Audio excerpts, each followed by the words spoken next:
Doing my videos today from in my truck because it's kind of loud in the house, and the only reason I'm not going down the road, I'll give you a little quick look at why I'm not moving. For starters, this little part here, if you'll see in the threads, is kind of rotted out. Basically, it's just rotten.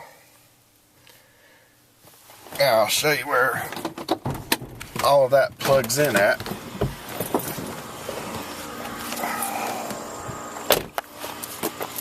The truck's getting nasty just sitting here. It plugs in right there. And then you've got this coolant hose that plugs into it right there. And just pushes down in and snaps into place. But since it's got, I'm sure you can see how shiny looking my intake is there. Normally it looks kind of like this part right in here, where it's a little dusty. Not bad. I keep my motor pretty clean. But it's all shiny here because that rotted out spot on the threads was shooting, the coolant was actually working its way up the thread itself and was sitting there spewing out all over the top of the motor. Supposedly I can get this neck pretty cheap, but a lot of that depends on whether my wife makes it home in time or not, because it's either that or throw a battery in my red Silverado and run uptown with it. But that's kind of the state of that nation, and I didn't have to rip my whole truck apart to get it out. Used that little crescent wrench right there and just turned it easy. Came right out. So now I got to get another one of these and some sealant, because I think the tubes that I've got are all dried up now. Pop it back in there and I'll be ready to go in this thing again. And all my coolant's still in the cooling system. It didn't drain it all out. I stopped before it got too far gone again. It drained it out the other night. That's why I was getting a check engine light on my dash, or check gauges light, and then I brought it straight home and parked it, so no harm done. But that's where I'm at. Alright, now this is the quick connector fitting for the cooling system that I showed you earlier, that had the hole rotted in it. I mean, it really ate that thing up. Of course, it's not made with that good of metal anyway. This is the first one that she came home with for me. It's an 800-402. It basically swallows the end of that pipe. In fact, I was able to put the old black connector on the end of the pipe and set it down inside there, and it still didn't latch right. So there's actually two different sizes. This is the 800-402, and I'm assuming that this is the one for the other heater hose connector, wherever it's at, and she just got me the wrong one. She went back the second time and got me this one, the 800-401, which seems to be the right size. Now, they come with Teflon tape on them already, as you see there, but I'm throwing a couple extra wraps on here. Got my own, and that's just to kind of help seal it up, to make sure that that's not where it winds up leaking from. This is actually made with steel. It's tapered a little better, so this one will probably last a little bit longer. I already put the connector end on it, and I'm going to go ahead and get it threaded in the little hole there. Well, I said I am. Doggone bugs didn't take long to pick up.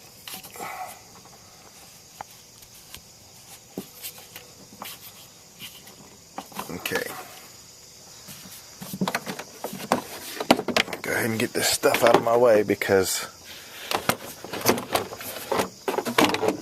it's hard enough to put that thing on there without all the extra junk in the way. It's on there good and hand tight. One, it's a half a turn. Two, just going to turn this until it gets snug because it's going into aluminum and I don't want it to strip it out. I don't want it to tear up the threads or anything in the intake, because if you do, there's no retapping that.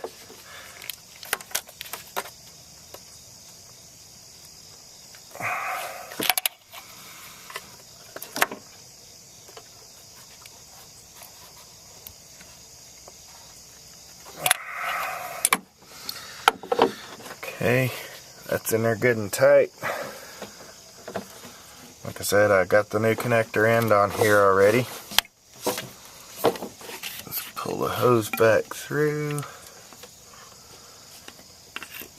And it should just snap right into place. And it did. Now whether or not that's going to hold, I don't know. Because it's kind of loose in there.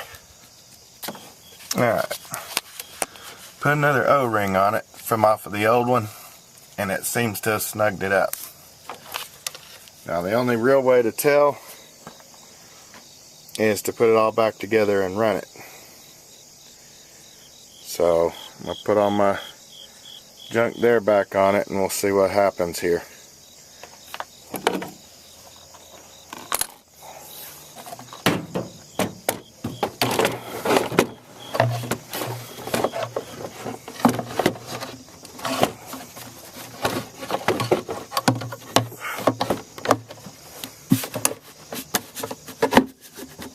Okay, and pretty good doing all this one-handed, huh?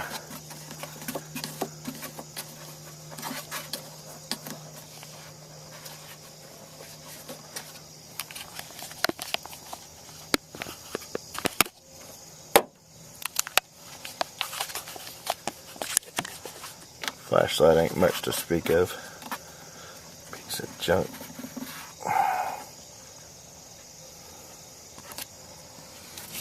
Okay, you got two connectors, one that goes in there,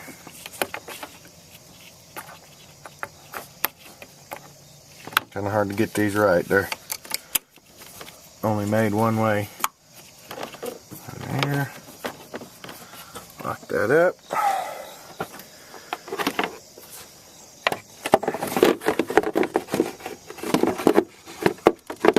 All my teeth are on there.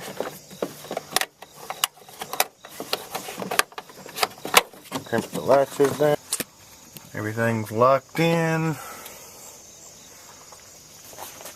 All my parts and tools are picked up. Everything's hooked back up. Let's give it a cold start and see how it goes. Haven't started in 2 days now.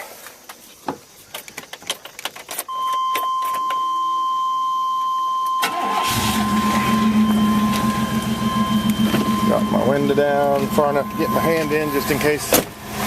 Never know.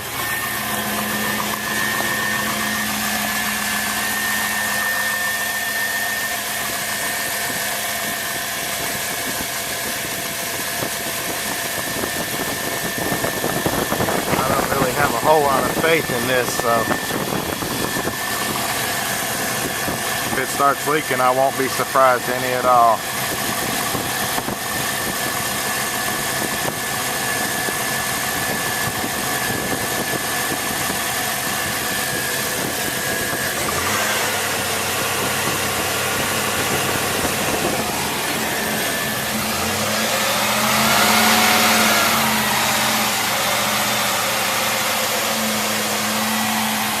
Steaming back there.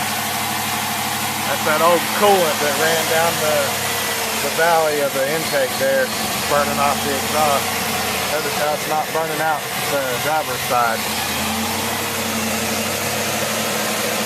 Now you can smell it clearly, it's cooling. Okay, as you can see, it's almost up.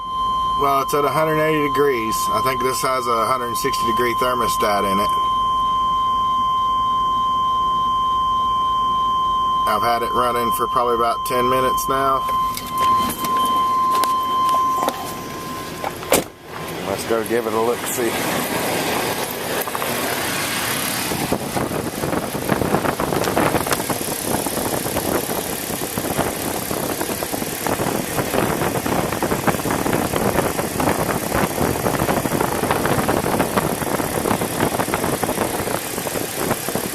Bubbling up.